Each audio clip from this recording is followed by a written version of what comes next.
अस्सलाम वालेकुम दोस्तों, आज की इस अमेजिंग वीडियो में आप सबका खुश आमदीद। जहां पर आज हम सीखेंगे क्लास और आईडी एट्रीब्यूट का यूज। आप एक चीज समझ लो कि जो क्लास और आईडी एट्रीब्यूट है ये बहुत ही ज्यादा इंपॉर्टेंट है, क्योंकि अगर आपको 10 एलिमेंट्स को एक ही बार में एडिट करना है, एक ही बार में उसमें कुछ काम करना है, तो वो काम कर पाओगे आप इन क्लास और आईडी एट्रीब्यूट की मदद से। इवन जब आप कल को प्रोजेक्ट करोगे, तो प्रोजेक्ट में अगर आपको एक ही टाइप के इनपुट चाहिए, एक ही टाइप की कैटेगरी फील्ड चाहिए, तो उसमें ये जो क्लास या आईडी एट्रीब्यूट है इनका बहुत बड़ा रोल प्ले होता है। सो आई होप कि आप ये टर्म समझ गए हो कि ये जो टॉपिक है वो बहुत ही ज्यादा इंपॉर्टेंट है। तो मेक श्योर कि आप इस वीडियो को पूरा देखें, क्योंकि इस वीडियो को देखने के बाद ये जो कॉन्सेप्ट है वो आपको अच्छे से क्लियर हो जाएगा। तो बिना किसी देरी के शुरू करते हैं इस वीडियो को। सो नॉर्मली आगे हम अपने कंप्यूटर स्क्रीन पे, और यहाँ पे एक छोटा सा डेमोन्स्ट्रेशन आप देख पा रहे हो। ये मैंने कुछ खास नहीं है, देखो नॉर्मली हमारा स्ट्रक्चर है HTML, हेड और बॉडी, बस इतना ही है। इसमें मैंने 3 एलिमेंट अभी इंसर्ट किए। एक है H1, एक है H2 और एक है P, जिसका जिसका आउटपुट आप यहाँ पे देख पा रहे हो, राहुल राहुल राहुल। तीनों नेम ही है, बट तीनों जो है वो अलग एलिमेंट्स है। अब इस टर्म को ध्यान से समझना। अगर मैं ये बोलूँ कि मुझे इन तीनों एलिमेंट पे एक ही बार में सेम बैकग्राउंड, सेम कलर, या फिर मैं बात करूँ डिजाइनिंग अप्लाई करनी है, तो वो आप कैसे करोगे?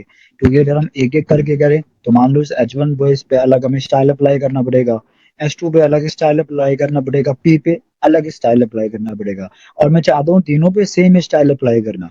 तो वो काम आप कर सकते हो क्लास या आईडी की मदद से। सबसे पहले हम क्लास का यूज समझते हैं। देखो सिंपल, यहाँ पे आपको इसके अंदर जाके लिखना होता है क्लास, और इक्वल कुछ भी दे सकते हो आप, ABCD नाम वगैरह जो भी आपको देना है आप दे सकते हो। जो डबल कोट्स के अंदर मैं लिख लेता हूँ A, ठीक है, मैंने इसको क्या क्लास दे दी, A, नाम क्या दिया, A।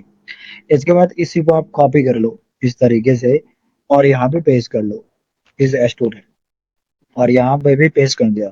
अब इन तीनों को मैंने सेम क्लास दे दी है, मतलब तीनों को मैं आइडेंटिफाई कर सकता हूँ एक की मदद से, राइट।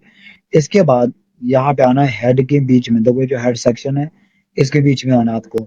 और एक यहाँ पे कोड होता है स्टाइल, इसे हम बोलते हैं इंटरनल CSS। तो बेसिकली वो जो CSS का पार्ट है वो पूरा तो आप अलग से पढ़ोगे, लेकिन धीरे धीरे हम चीजों को समझते चलेंगे, तो इसे इंटरनल CSS भी कहा जाता है। तो इस तरीके से आपका कोड हो गया। देखो सिंपल, यहाँ पे आए और मैंने यहाँ पे स्टाइल टैग को इंसर्ट किया, बस इतना काम किया, देखो ये।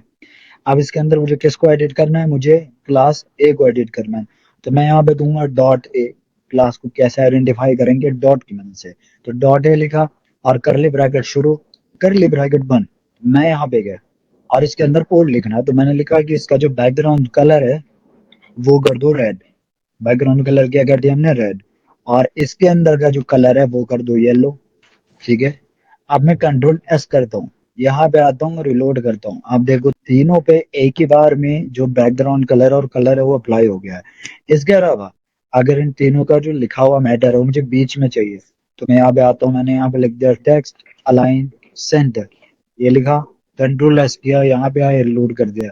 आप देखेंगे तीनों पे जो एडिटिंग है मैं एक ही बार में अप्लाई कर सकता हूँ। अब यहाँ पे ज्यादातर लोग के माइंड में ये आ रहा होगा कि यहाँ पे इसकी क्या जरूरत पड़ेगी, H1 ले रहे हैं, H2 ले रहे हैं, तो जाहिर सी बात अलग अलग होगा। लेकिन कई जगह ऐसा होता है, जैसे मान लो आपका टाइटल है, या फिर मैं बात करूँ सब टाइटल है, आप कोई हेडिंग दे रहे हो, तो उन सब के जो स्टाइलिंग है, अगर हम टाइटल के बैकग्राउंड कलर है उसकी बात करें, तो वहां पे वो सेम ही होते हैं। आप किसी की वेबसाइट को देख लो। दूसरा, जब आप आगे कोई फॉर्म बनाना सीखोगे, तो फॉर्म में सारे इनपुट एक ही जैसे होते हैं, और उन इनपुट में से कुछ इनपुट को आपको सेम एडिट अप्लाई करना है, कुछ को अलग अप्लाई करना है। तो वहां पर भी क्लास और आईडी का यूज देखा जाता है।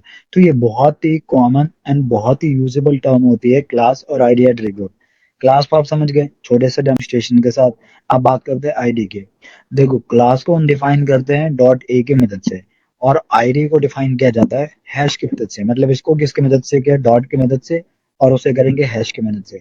तो यहाँ भी बस आपको करना क्या है, क्लास को काटा, हमने लिखा आईडी, जिसको मैं कॉपी कर लेता हूँ यहाँ पे, और यहाँ पे आके इसे हटा दिया मैंने, पेस्ट कर दिया, इसे भी हटाया, पेस्ट कर दिया। और यहाँ पे इस डॉट को हटा के बस मुझे लिखना है हैश।